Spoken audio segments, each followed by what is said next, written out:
वाजपेयी साहब लाहौर तशरीफ लाए। याद है या नहीं याद है? याददाश्त कमजोर है ना आपकी?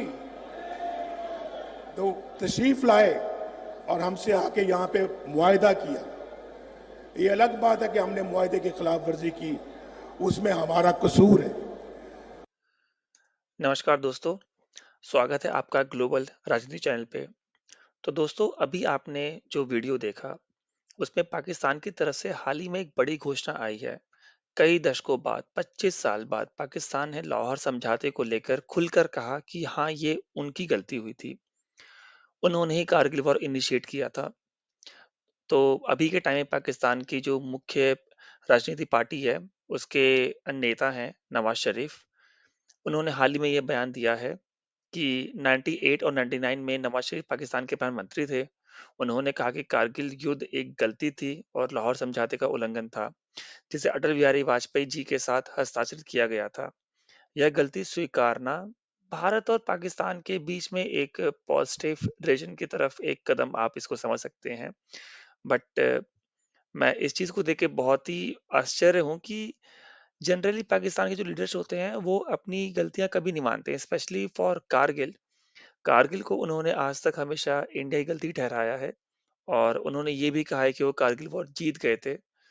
तो जनरली वो अपने लोगों को खुश करने के लिए फेक न्यूज़ काइंड ऑफ फैलाते रहते हैं।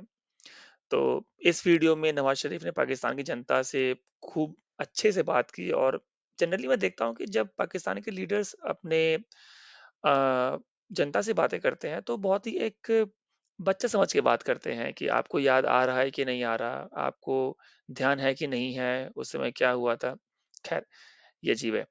तो इस बात को 25 साल हो चुके हैं और अगर आप ध्यान दें कि अगर ये कारगिल वॉर नहीं होती और ये 2 देश आपस में व्यापार कर रहे होते, तो अभी तक इन दोनों का व्यापार जहाँ तक मेरा अनुमान है, बिलियंस तक पहुँच चुका होता।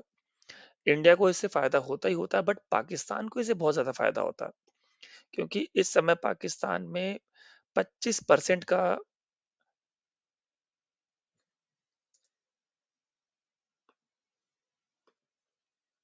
इन्फ्लेशन चल रहा है।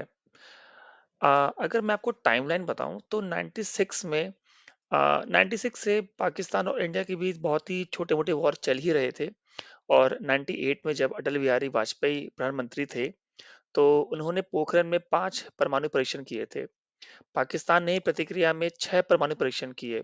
हालाँकि आज तक ये कॉन्स्पिरेसी थ्योरी है कि पाकिस्तान ने उस समय चाइना की हेल्प ली थी और उसके बाद यूएस ने, यूरोपियन यूनियन ने दोनों देशों पे बहुत सारे सैंक्शंस लगा दिए थे और इस तनाव को कम करने के लिए अटल बिहारी वाजपेयी जी ने एक महत्वपूर्ण कदम उठाया था।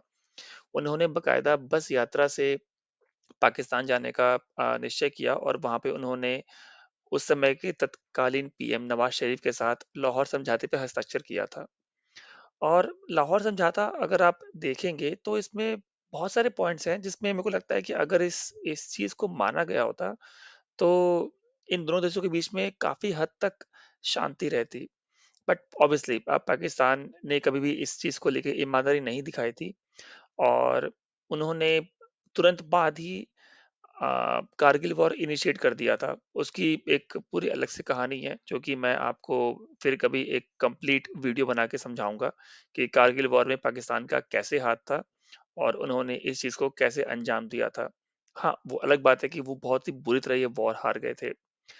तो अगर आप आज की बात देखेंगे, तो इन दोनों के देशों के बीच में जो विश्वास है, वो बहुत ही निचले स्तर पे पहुँच गया है। मतलब आज की डेट में अगर आप इंडिया की तरफ से देखेंगे तो इंडिया पाकिस्तान पे कभी भी भरोसा नहीं कर सकता बिकॉज़ ऑफ कारगिल वॉर। और जो लाहौर एग्रीमेंट हुआ था, इस समझौते को दुनिया भर में सराहा गया था, लेकिन कारगिल युद्ध के कारण यह टूट गया। परवेज़ मुशर्रफ ने कारगिल की ऊँचाइयों पर कब्ज़ा करने की कोशिश की, जिसके बाद युद्ध हुआ, पाकिस्तान की हार हुई। इसके परिणामस्वरूप पाकिस्तान और इंडिया के संबंधों में ऐसा अविश्वास पैदा हुआ कि भारत ने पाकिस्तान पर कभी भी भरोसा नहीं किया। नवाज शरीफ का कहना है कि 25 साल बीत चुके हैं। यह एक बहुत ही बड़ा उनसे ब्लंडर हुआ था। पाकिस्तान ने पिछले 25 सालों में कुछ हासिल नहीं किया। भारत के साथ संबंध खराब करके आर्थिक रूप से भी बहुत नुकसान उठाया है। आज पाकिस्तान की स्थिति बहुत ज़्यादा ही खराब हो गई है और डेवलपमेंट के नाम पे वहाँ पे अब बस गरीबी ही है। अब जिस कंट्री में इन्फ्लेशन रेट 25% पहुँच चुका हो, तो आप समझ सकते हैं कि उस कंट्री का क्या ही हाल हो रहा होगा। और जहाँ पे आटा इस समय ₹800 किलो हो गया है, तो आई एम नॉट श्योर कि वहाँ पे जो आम जनता है, वो कैसे सर्वाइव कर रही होंगी। तो ख़ैर देर आए दुरुस्त आए, तो आखिरकार इन लोगों ने एडमिट कर ही लिया है। तो दोस्तों आपका इस पे क्या विचार हैं? आपके क्या कमेंट्स हैं? प्लीज़ आप इस वीडियो के कमेंट में ज़रूर बताइएगा। Thank you. जय हिंद, जय भारत।